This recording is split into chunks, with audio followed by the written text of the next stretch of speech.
Salam guru penggerak, tergerak, bergerak, dan menggerakkan.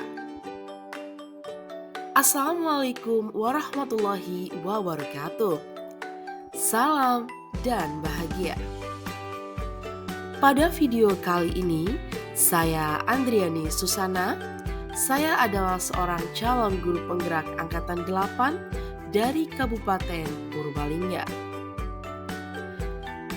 Pada video ini, saya akan menyampaikan hasil diskusi pada ruang kolaborasi modul 2.1, yaitu tentang pembelajaran untuk memenuhi kebutuhan belajar murid. Atau lebih tepatnya, kita akan menganalisis permasalahan terkait dengan pembelajaran berdiferensiasi. Tetapi sebelum itu, perkenalkan anggota tim kami. Yang pertama saya sendiri, saya Andriani Susana.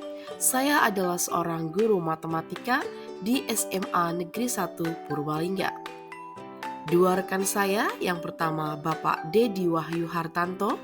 Beliau adalah seorang guru BK di SMP Negeri 1 Purbalingga. Satu lagi rekan saya, Ibu Indri Mirawati. Beliau juga guru matematika di SMP Negeri 2 Karangmoncol. Kami bertiga saat ini sedang mengikuti pendidikan guru penggerak angkatan 8 dari Kabupaten Purbalingga. Dan mereka bertiga ini adalah orang-orang hebat yang sudah membantu kami dalam pendidikan guru penggerak angkatan 8 ini.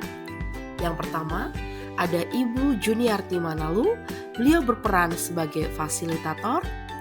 Kemudian ada Bapak Satyo Nugroho dan juga Bapak Sudipja Santosa.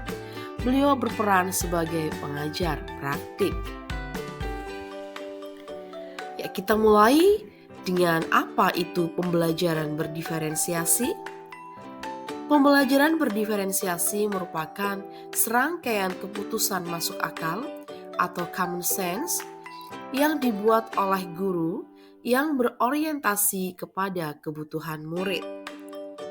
Kebutuhan murid ini nanti dibedakan menjadi 3. Yang pertama adalah kesiapan belajar murid, yang kedua minat belajar, dan yang ketiga adalah profil belajar murid. Menurut Tomlinson, dalam kelas yang mengimplementasikan pembelajaran berdiferensiasi, seorang guru akan melakukan upaya yang konsisten untuk merespon kebutuhan belajar murid-muridnya. Ya, di sini kami akan membacakan skenario pada situasi 3, yaitu pada jenjang sekolah menengah pertama.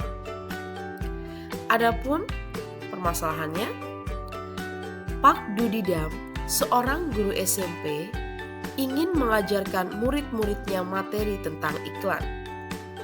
Tujuan pembelajarannya adalah murid-murid dapat menangkap makna secara kontekstual terkait fungsi sosial, struktur teks, dan unsur kebahasaan dari iklan tentang produk dan jasa. Pak Dudidam lalu membuat skenario pembelajaran sebagai berikut. Yang pertama, dilakukan diskusi di seluruh kelas. Pada awal pembelajaran, Pak Dudidam melakukan diskusi untuk memperkenalkan murid pada topik tentang iklan dengan menggunakan beberapa pertanyaan pemandu seperti: apa yang membedakan antara iklan dengan bentuk tulisan lain? Iklan apa yang benar-benar menarik untuk kalian? Apakah dibutuhkan biaya untuk membuat sebuah iklan? Jenis pekerjaan apa yang tersedia dalam periklanan? Kemudian yang kedua, dilakukan kerja individu atau pasangan atau kelompok kecil. Setelah itu, Pak Dudidam meminta murid melakukan kegiatan tulis, berbagi dengan pasangan, dilanjutkan berbagi dengan pasangan lain. Secara individu, murid akan diminta menulis 3 hingga 5 iklan yang menarik bagi mereka. Lalu, mereka akan berbagi apa yang dituliskan dengan satu teman lain secara berpasangan. Saat berbagi, mereka boleh menambahkan pendapat. Setiap pasangan kemudian berbagi dengan pasangan lain. Setelah itu, Pak Dudidam melakukan diskusi dengan seluruh kelas. Ia akan menggunakan daftar iklan yang ditulis oleh masing-masing kelompok sebagai contoh, kemudian membahasnya dengan menekankan kepada target audiens sasaran, pesan utama, mengapa beberapa iklan lebih efektif daripada yang lain. Pak Dudidam lalu memperjelas konsep dan istilah periklanan sesuai dengan kebutuhan. Yang ketiga, dilakukan kerja kelompok kecil. Murid akan diminta untuk membentuk kelompok yang terdiri dari 4-5 orang untuk mendiskusikan kelebihan dan kekurangan berbagai jenis iklan. Setiap kelompok akan diberikan selembar kertas dan bekerja di meja mereka. Setiap lembar kertas grafik memiliki T-chart untuk menuliskan kelebihan dan kekurangan untuk jenis iklan tertentu, misalnya radio, TV, internet, cetak, ataupun billboard. Setiap kelompok akan melakukan brainstorming dan mencatat 2 kelebihan dan 2 kekurangan dari jenis iklan tersebut. Dengan menggunakan isyarat yang diberikan oleh guru, setiap kelompok kemudian pindah ke meja kelompok lain.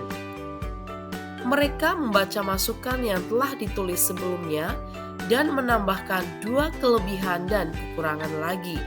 Terus berlanjut demikian sampai setiap kelompok memiliki kesempatan untuk membahas semua jenis iklan. Yang keempat, Pak Dudidam lalu mengumpulkan kembali murid sebagai satu kelompok besar. Ia lalu memfasilitasi diskusi yang diperlukan untuk memperjelas atau memperluas pemahaman konsep seperti target audiens, kejelasan pesan, dan penggunaan fitur kebahasaan dan desain seperti pemilihan judul, teks, gambar, dan format. Kelima, Pak Dudidam lalu memberikan tugas individu. Ia membedakan penugasannya sesuai dengan kemampuan murid. Tugas yang harus dikerjakan murid adalah membuat iklan yang secara efektif akan mempromosikan produk atau jasa atau acara sesuai dengan yang dijelaskan dalam skenario yang diberikan. Yang keenam, Pak Dudidam menetapkan skenario tugas yang berjenjang sesuai dengan pengetahuan dan pemahaman konsep murid-muridnya. Perbedaan skenarionya adalah skenario yang pertama bersifat lebih konkret dan terstruktur dengan petunjuk langkah demi langkah dan mencakup semua informasi yang diperlukan untuk menyelesaikan tugas. Skenario yang kedua kurang terstruktur dan lebih terbuka dibandingkan skenario yang pertama. Dan skenario yang ketiga bersifat konseptual dan terbuka dan membutuhkan riset lebih lanjut. Yang ketujuh, Pak Dudidam mendorong murid untuk memilih lokasi di kelas yang mendukung cara mereka belajar dengan baik, misalnya sendirian di tempat yang tenang, dekat teman untuk memudahkan bertanya jika bingung, atau di area ruangan yang lebih ramai bersama murid-murid lain yang memungkinkan mereka untuk saling berbagi ide. Pertanyaan yang pertama, dari skenario pembelajaran yang telah ditelaah, apakah kebutuhan belajar murid yang berusaha dipenuhi oleh guru tersebut? Bagaimana cara guru tersebut menentukan kebutuhan belajar muridnya? Ya, kebutuhan belajar yang pertama yaitu kesiapan belajar. Dalam memenuhi kebutuhan belajar murid, pada aspek kesiapan belajar, Pak Dudidam menunjukkannya pada poin yang pertama dan keenam. Pada poin yang pertama, Pak Dudidam memberikan beberapa pertanyaan pemandu untuk memperkenalkan murid pada topik iklan yang akan dibahasnya. Kemudian pada poin ke-6, Pak Dudidam menetapkan skenario tugas yang berjenjang sesuai dengan pengetahuan dan pemahaman konsep murid-muridnya. Lalu, kebutuhan belajar yang kedua yaitu tentang minat murid. Hal ini nampak pada poin yang kedua, bahwa setiap individu, setiap murid akan diminta menulis 3 hingga 5 iklan yang menarik bagi mereka. Berarti setiap murid dibebaskan untuk menulis iklan yang sesuai dengan minat mereka. Kebutuhan belajar selanjutnya yaitu tentang profil belajar murid, atau lebih tepatnya terkait dengan lingkungan belajar. Hal ini nampak pada poin yang ke-7. Pak Dudidam mendorong murid untuk memilih lokasi di kelas yang mendukung cara belajar dengan baik. Bisa duduk sendirian di tempat yang tenang, bisa dekat teman untuk memudahkan bertanya jika bingung, ataupun di ruangan yang lebih ramai bersama dengan murid-murid lain yang memungkinkan mereka untuk saling berbagi ide. Yang kedua, strategi pembelajaran berdiferensiasi apa yang digunakan? Ya, di sini ada 3 strategi pembelajaran. Yang pertama, diferensiasi konten, yang kedua, diferensiasi proses, dan yang ketiga, diferensiasi produk. Pada diferensiasi konten, Pak Dudidam menyediakan berbagai jenis iklan dari radio, televisi, internet, ataupun billboard. Pada diferensiasi proses, murid diberi ruang untuk menulis 3-5 iklan yang menarik menurutnya, mengadakan kegiatan baik bersifat individu, berpasangan, maupun kelompok. Sedangkan pada diferensiasi produk, terdapat perbedaan tugas sesuai dengan kemampuan muridnya. Pada diferensiasi produk, Pak Dudidam menetapkan skenario tugas yang berjenjang sesuai dengan pengetahuan dan pemahaman konsep murid-muridnya. Perbedaan skenarionya adalah: skenario 1 bersifat lebih konkret dan terstruktur.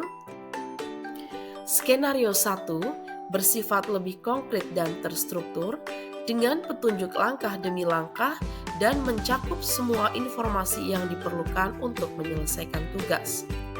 Skenario yang kedua kurang terstruktur dan lebih terbuka dibandingkan skenario 1. Dan skenario ketiga bersifat konseptual dan terbuka serta membutuhkan riset lebih lanjut.